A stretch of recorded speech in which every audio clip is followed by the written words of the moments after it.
we managed to catch up with ourselves, and it's just come to that natural pause at the end of next time. Well, good evening, everyone. Good evening, Barbara. We come to session 20 today, the story of King Manasseh, King Josiah, and the book.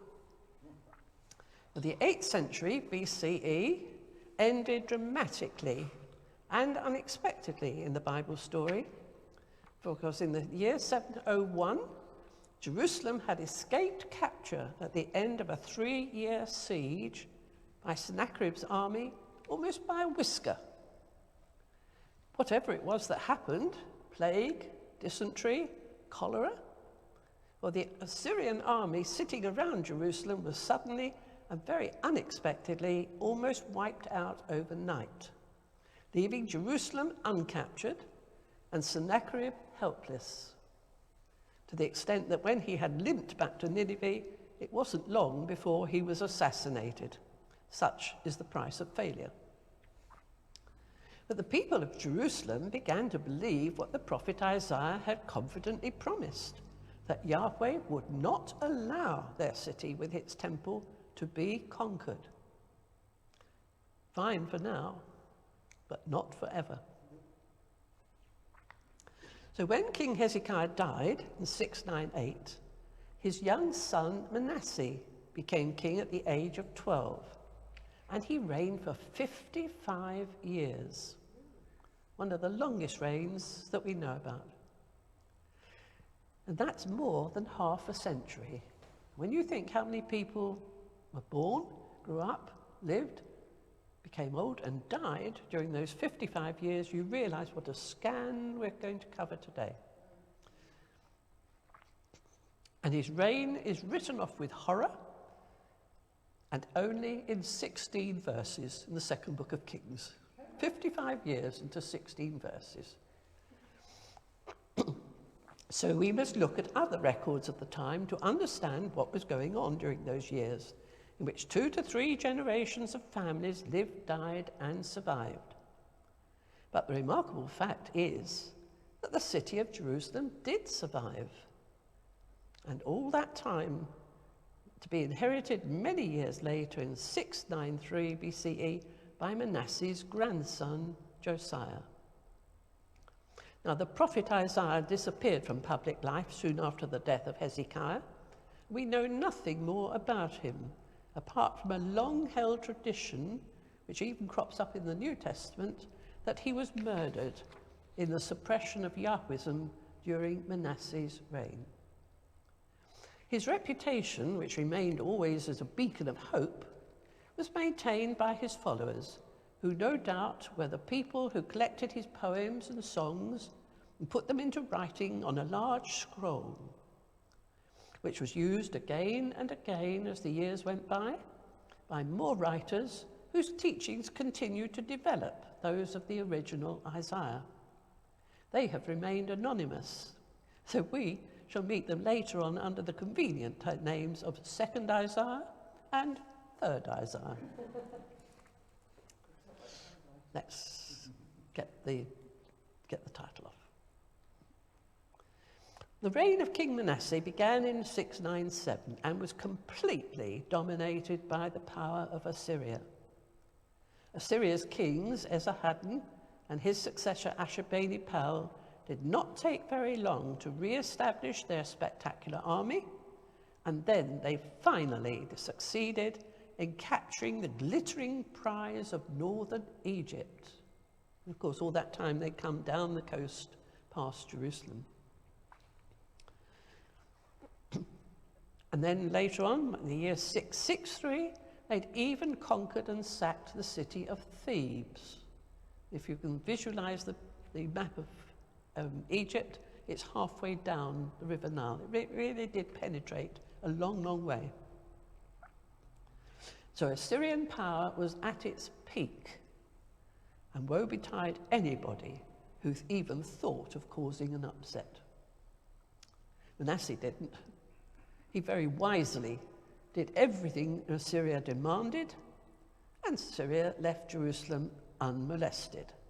So the people were actually able to live peaceably and even benefit from some good trading, even though they knew the traders were policing Jerusalem for Assyria. But Manasseh was obviously not an ardent Yahweh devotee himself. He swiftly cancelled all the reforms of King Hezekiah and allowed anything to happen. So Baalism flourished again, as well as all the Assyrian gods and goddesses of the skies, the host of heaven, into the temple as required by the dominant Assyrians.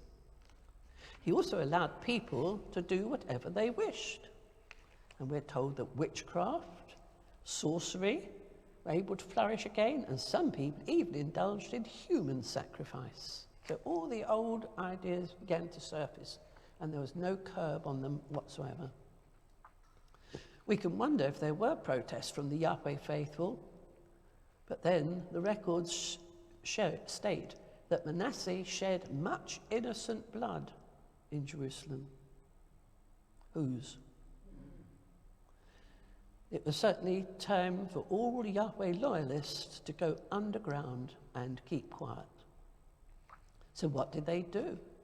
They had no idea how long it would last, and in the event it lasted a very long time. Well, we can only make educated guesses from what happened many years later, but we can presume that all the Yahweh devotees kept a very low profile in order to survive. Well, if not all of them, most of them. In the secret, it seems, they were busy, probably having time now to examine all the records they had, their own poems, plus all the things that had come with the refugees from Samaria before Assyria had destroyed it. They organized, edited, committed to writing all they could, while secretly teaching their children and grandchildren as the years passed by. And they taught them all that mattered in their story, and particularly everything that related to the covenant and the law that had been given to them from their God, Yahweh. So a very great underground movement was going on. They collected all their tribal stories, the J and the E codes, and the stories of the judges.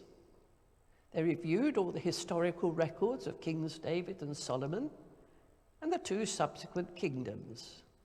Over the years, they wrote down, many of them, the ancient poems which were passed from one generation to another and learnt and known by heart. They collected all their cult traditions of the tent of meeting, the Ark of the Covenant, and so on. They collected all their ancient apodictic laws. Do you know what they were, or can you remember? Thou shalt, or thou shalt not. Very sort of dictatorial laws. Apodictic is the word we use for that. Not if or perhaps or maybe or anything like that. It was either or, yes or no. And they collected the early law codes, for example, the Book of the Covenant, which we find in chapters 21 to 23 in Exodus. And all the ancient formularies of how to set out and how to return home. There were prayers for all these occasions. And the most well-known one, of course, is in Numbers chapter 6. The Lord bless you, keep you. The Lord make his face to shine upon you and be gracious unto you. The Lord lift up his countenance upon you and give you peace. You know, a lovely prayer, a very, very ancient one. So ancient we don't know when it started. They wrote of the Passover customs and the stories. And there was a law on homicide too, which we now find in Deuteronomy. And all the lists they had of blessings and cursings, which had been used at the annual covenant ceremonies at Shechem. Do you remember they had taught the children and reminded the adults every year of their obligations? Well, it was obviously, over the years, a very comprehensive review, as they asked, how had Israel gone wrong? The answer led to a comparison of Yahweh's standards of kingship and leadership with the lesser standards of their human kings and leaders, as taught by the prophets. And the realization must have dawned on them at some point that real hope for the future lay with themselves. The devoted Yahweh Club was led by many faithful teaching Levites. We hear these people every now and then, quietly in the villages, like the sort of local rabbi of New Testament times.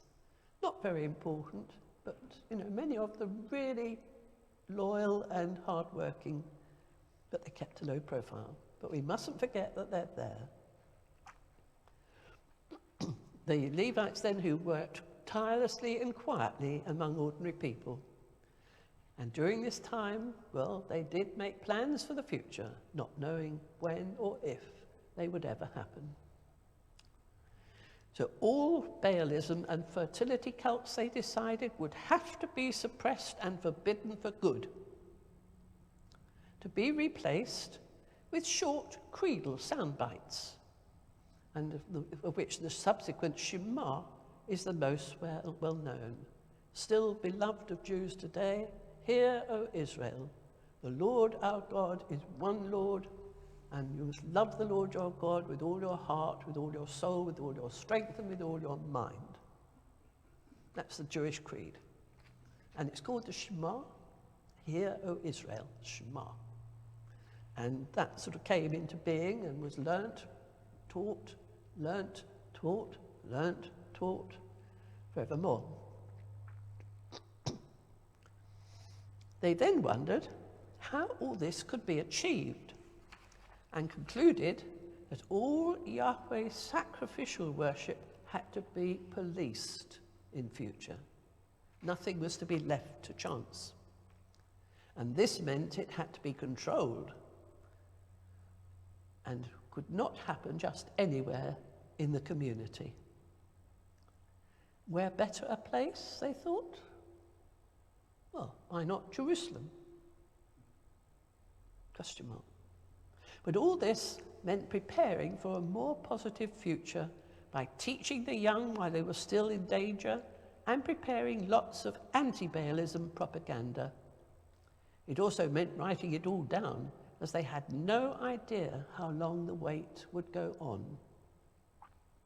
And all this, of course, is presumption, for we have no records, only the results, which did happen in the future. The future began to happen in the year 621 BCE, in the reign of King Josiah. So let's get back to our story. And sorry, there are no pictures. Story, but no pictures. Inevitably, with the long passage of time, Assyria's grip on power began to look a little ragged round the edges. And this took place at the end, towards the end of Ashur-bani-pal's reign. He wasn't a fighter. He was a scholar.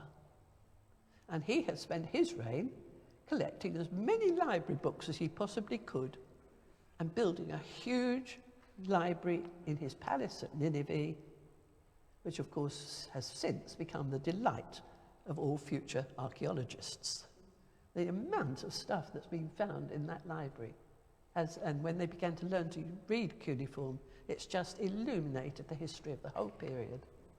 Really is very good. But Ashur-bani-pal was not a good soldier. So was there hope that change was in the air? It didn't happen quickly or overnight, but the time came when it did. And not only was Egypt out for revenge, but the king of Babylon also began to emerge and march northwards towards Assyria's capital, the city of Nineveh itself. Times were about to change dramatically on the international scene.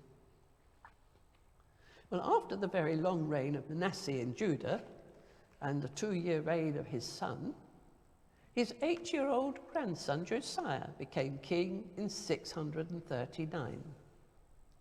When he was in his mid-20s, he decided that the time was right to test the water where Assyria was concerned. So he instigated and financed a huge program of restoration work on the temple buildings. Good place to start. And certainly after all the years of neglect, it had suffered. Now, the detailed story of what followed is graphically told in 2 Kings chapter 22. You can read it to bed tonight. It really is a good, jolly good read. The king gave orders to his secretary Shaphan to visit the high priest Hilkiah. Now, remember these names, particularly Shaphan and Hilkiah. They're going to be part of our story, not only in this session, but next session too. Hilkiah the priest and Shaphan the king's secretary. So he gave orders to them to go to visit the high priest and give orders that the people's offerings of money, which are being collected, were to be given to the builders for materials that they would need. And they were not to ask for a receipt. Quote, "But on no account shall be asked of them for the money that is delivered into their hand, for they deal honestly." This suggests that Yahwism was emerging from the long years of silence and establishing itself and its clergy back into places of honor. Then came an unexpected surprise. When the money was sorted, Hilkiah told Shaphan some news. "I have found a book of the law in the house of Yahweh." And he let Shaphan read it before letting him take it back to the king. But when Shaphan met the king, he reported that the money had been given as requested to the builders, and then he told the king about the book.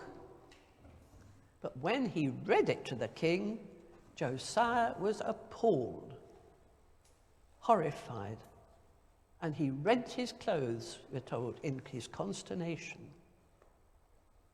His next reaction was to ask how genuine was this book. And he sent a delegation headed by Hilkiah and Shaphan to find someone who could enlighten them.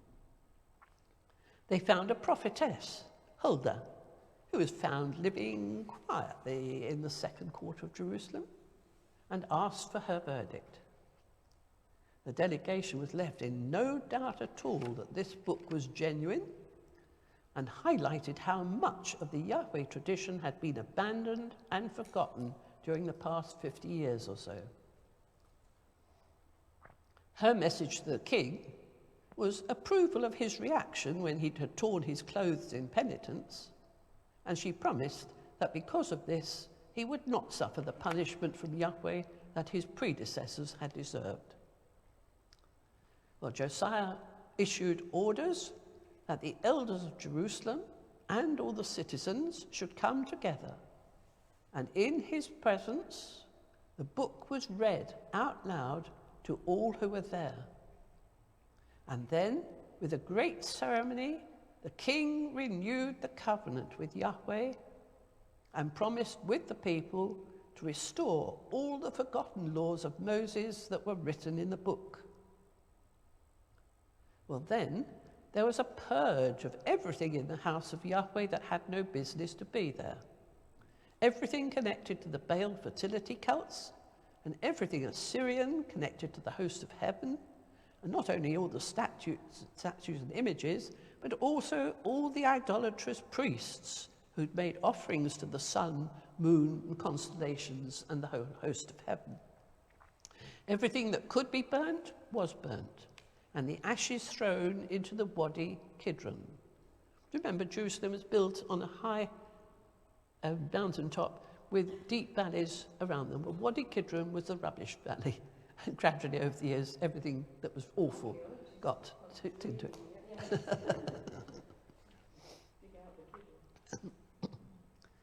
But lastly, the temple was cleared of all the buildings and the residents who had been involved in temple prostitution.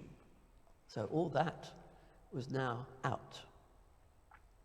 Then, for that was not enough, Isaiah led a purge of everything in the countryside and towns of Judah, which was an offence compared with the book of the law that had been found.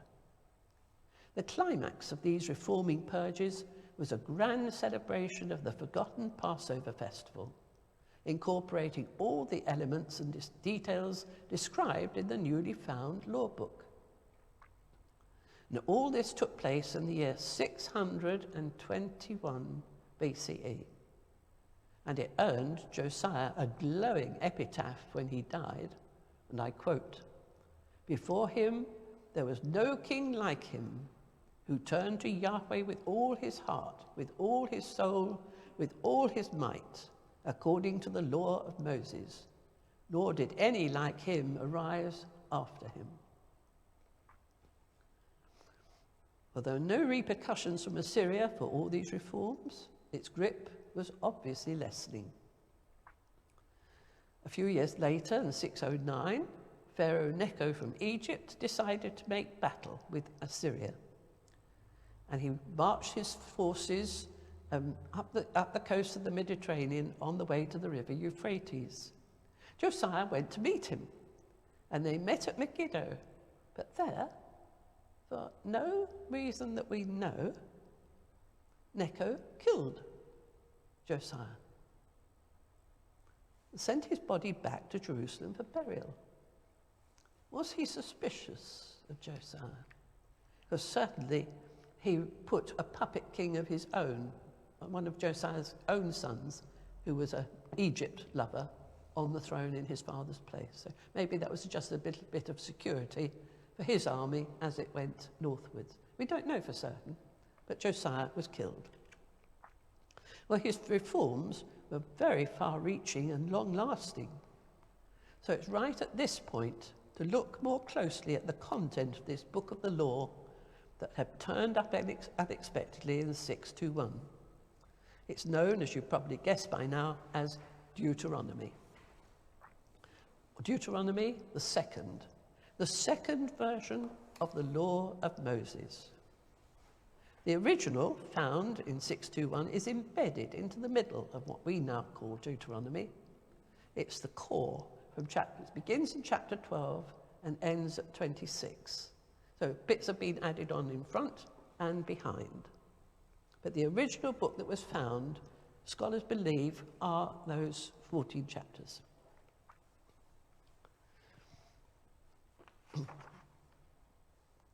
And the later editions, those you would recognize now, since we had the story of Hosea with loving God with all your heart, soul, mind, and strength, and all that sort of thing. Now, worship was now to be more than mere obedience. You do it this way, you do it that way, and when you've done it that way, you're okay. It's going to be much more than that in future. It demanded an emotional, this is what I want to do. Very big difference there. Because previously, people would do what was required and then go home and do what they wanted. Worship the Baals. But now it's going to be a much closer union between what is to happen and the involvement of the person themselves. So it's going to demand an emotional response from the heart, in thanks for all Yahweh's care and protection. Well, as with all the books we've considered in this long story, Deuteronomy is not a single author book, although its final version reads like one very long, ponderous sermon. It's a patchwork jigsaw of bits and pieces gathered around the original core, 12 to 26, reflecting all the gradual work of moulding together the different traditions of the Yahweh faith, some old, some very old, and others with new insights, and all wrapped up into one package. It's said even now that if the Jews lost all their scriptures except one, Deuteronomy would serve all their needs.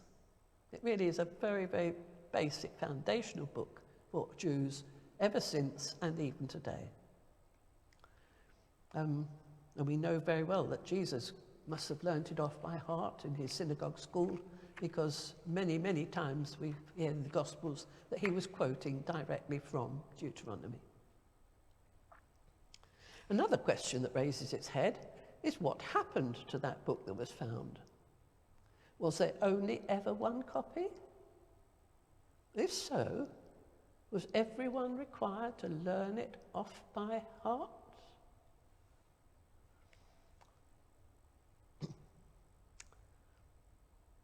It's interesting, there's never been any debate about various copies to be compared with each other. All we know is that it turned up in the temple at just the right time as the oppressive Assyrian dominance began to wane. Call it a miracle if you like. The original book itself in chapters 12 to 26 is well worth a bedtime quick skim read. In other words, don't get bogged down by the ponderous language. Just skim from verse to verse to verse to get the flavour of it. But its opening sentences are very challenging and solemn, as Hilkiah, Shaphan, and the king realized.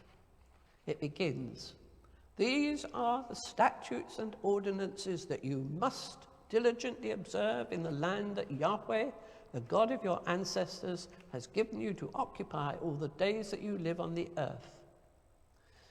And we do indeed get the impression that it is the product of all the Yahweh devotees' thoughts and concerns during that half-century of persecution that they endured during the long reign of Manasseh.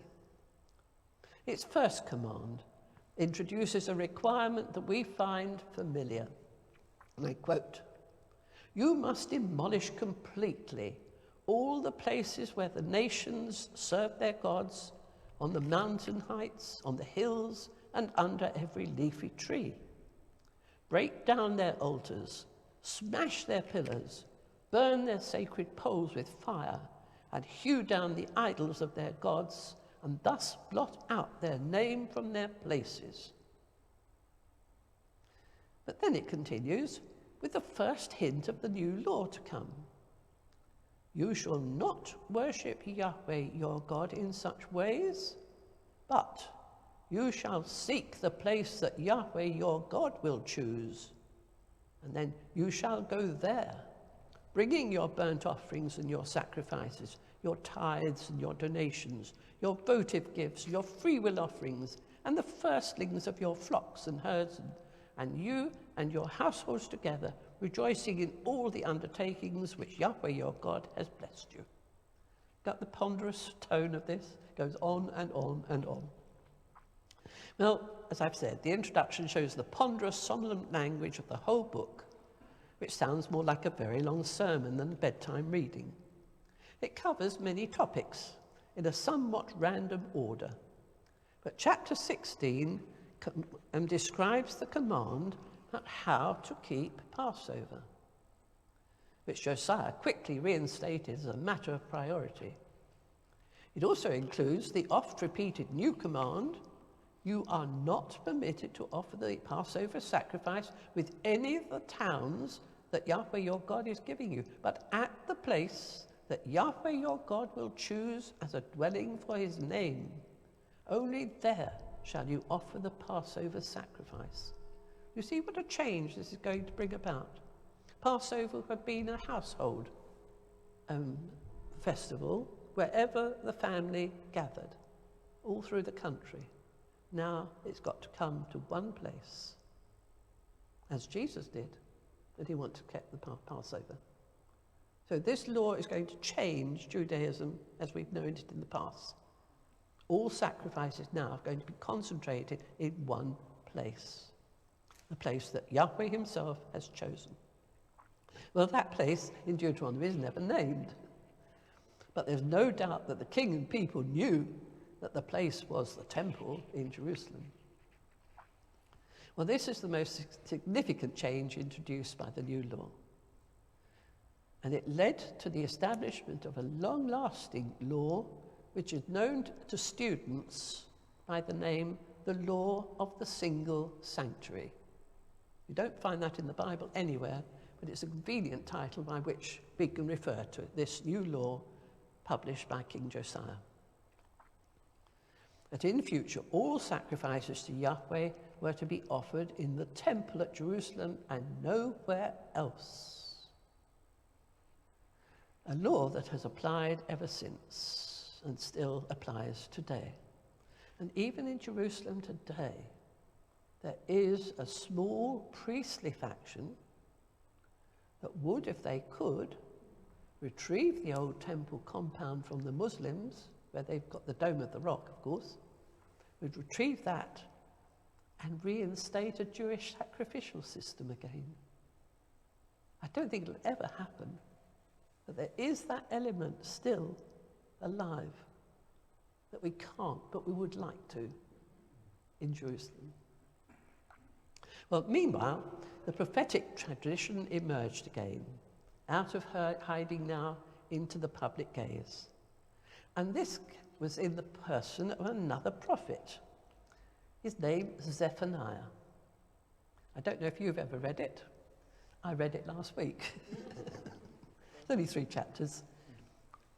It's not a very big one, and it's one of the 12 on that 4th scroll. Well, he was a descendant of King Hezekiah, and he knew Jerusalem well.